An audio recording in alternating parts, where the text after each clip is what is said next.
Definisi belajar. Belajar merupakan proses penting yang terjadi dalam kehidupan setiap orang.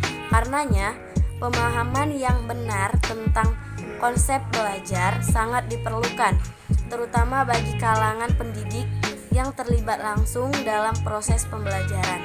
Adapun definisi belajar menurut Harold Spears 1955, belajar adalah mengamati, membaca, mengimitasi, mencoba sesuatu sendiri, mendengarkan, dan juga mengikuti petunjuk. Materi selanjutnya yaitu definisi kesulitan belajar. Kesulitan belajar adalah suatu gangguan dalam satu atau lebih proses psikologis yang mencakup pemahaman dan penggunaan bahasa, ujaran, atau tulisan. Gangguan tersebut mungkin menampakkan diri dalam bentuk kesulitan mendengar, berpikir, berbicara, membaca, menulis, mengeja, serta menghitung.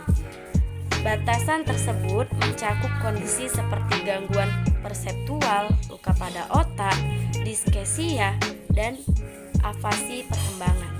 Mungkin itu saja materi yang bisa saya sampaikan. Materi selanjutnya akan dibahas oleh Saudari Amelisa Susmiarni. Baiklah, saya akan melanjutkan penjelasan materi yaitu mengenai ciri-ciri anak kesulitan belajar.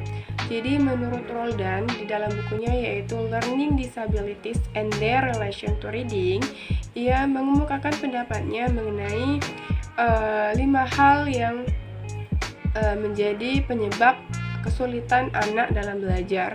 Yang pertama yaitu anak memiliki rentang perhatian yang rendah. Jadi anak memiliki konsentrasi yang rendah saat mengikuti kegiatan belajar mengajar. Kemudian yang kedua yaitu anak itu kurang mampu menyimpan huruf dan kata pada ingatannya pada waktu yang lama. Jadi anak itu tidak mampu menyimpan apa yang kita sampaikan, materi yang kita sampaikan dalam ingatannya itu pada waktu yang lama. Kemudian yang ketiga yaitu anak kurang mampu untuk menyimpan pengetahuan hasil pendengaran. Sama seperti poin yang kedua, anak itu tidak mampu menyimpan materi jika dia hanya mendengarkan saja. Kemudian yang keempat yaitu anak ini kurang mampu membedakan antara huruf dan angka. Jadi kebanyakan anak yang belum bisa membedakan antara mana yang huruf, mana yang angka. Kemudian yang terakhir yaitu anak itu karena dia tidak suka menulis dan membaca. Jadi kan kebanyakan anak itu menyukai kegiatan menggambar dan mewarnai. Baiklah, selanjutnya saya akan menjelaskan mengenai faktor penyebab kesulitan belajar. Jadi faktor penyebab kesulitan belajar ini ada 2. Yang pertama yaitu faktor internal dan yang kedua yaitu faktor eksternal. Jadi faktor internal ini faktor yang berasal dari dalam diri anak itu. Ada 4 faktor. Yang pertama yaitu faktor inteligensi.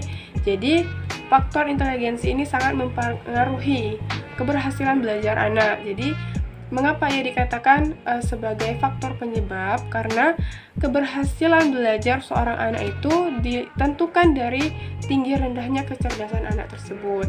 Kemudian ada yang kedua yaitu faktor minat. Faktor minat juga sangat penting dalam pembelajaran.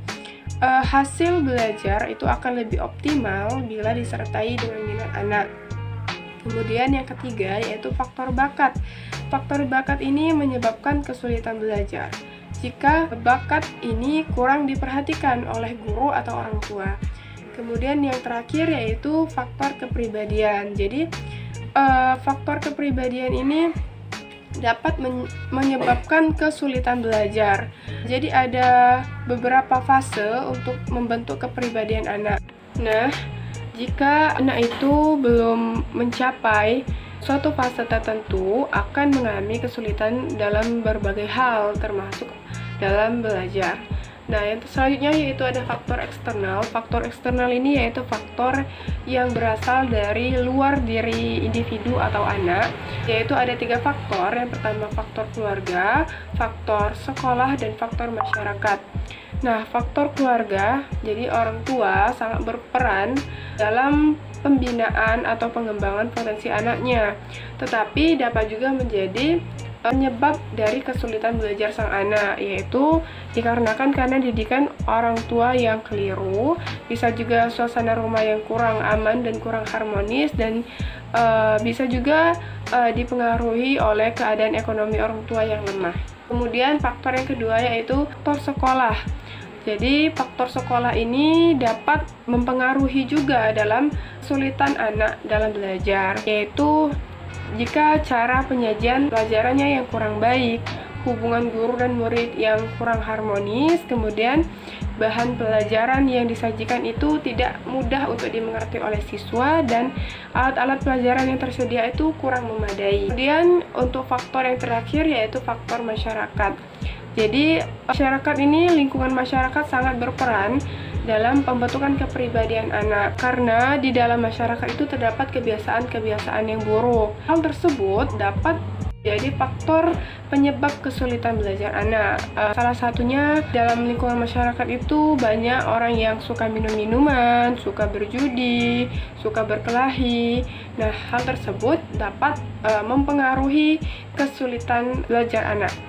Baiklah, mungkin itu saja materi yang dapat saya sampaikan. Materi yang selanjutnya akan disampaikan oleh Nurfalah. Saya akan melanjutkan materi selanjutnya. Strategi guru dalam mengatasi kesulitan belajar. Beberapa langkah yang dilakukan untuk mengidentifikasi dan menyelesaikan kesulitan belajar akademis siswa di sekolah. Yang pertama, mengidentifikasi kasus, yaitu dengan menandai siswa yang mengalami kesulitan belajar secara acak dilihat dari tingkat prestasinya. Yang kedua, mengidentifikasi masalah. Hal ini dapat dilakukan dengan melibatkan orang tua. Pada tingkatan ini diterapkan pada mata pelajaran yang sesuai. Karena kesulitan belajar akademik lebih difokuskan pada materi membaca, menulis, dan berhitung. Dan yang ketiga, mengidentifikasi faktor penyebab kesulitan belajar, baik dari faktor internal maupun eksternal. Yang selanjutnya, upaya meningkatkan daya ingat belajar melalui metode bercerita dan media gambar. Penggunaan media gambar seri dan metode cerita khususnya untuk meningkatkan daya ingat anak merupakan suatu implementasi yang baik. Dikarenakan penggunaan media gambar seri dan metode cerita merupakan media yang murah dan mudah didapat dan dirasakan dapat membantu meningkatkan daya ingat anak. Dengan melihat gambar, siswa dapat menarik isi kesimpulan dari gambar tersebut, kemudian dapat terekam dalam memori anak.